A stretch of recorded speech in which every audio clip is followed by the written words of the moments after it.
to see you here again in my channel, Lisa Phillips.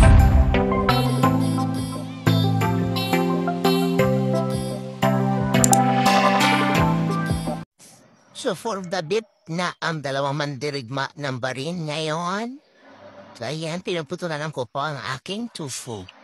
Ang isa naliligo na.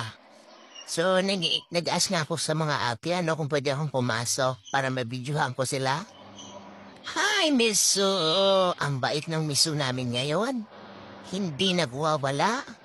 Siguro init na, gustong-gusto na rin maligo. So ayan, napakahimala at pambait niya.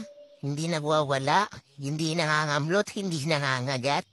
Good job, Miso, good job.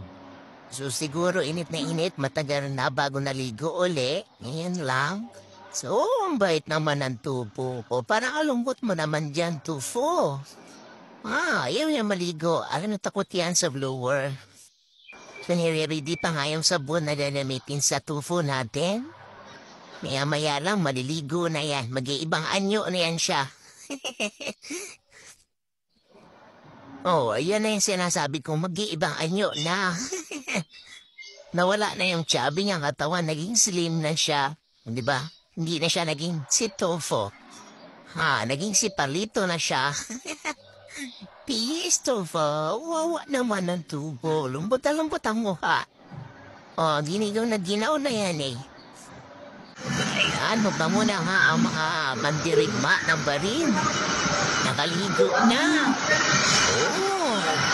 Ugi na ang aking Tofo.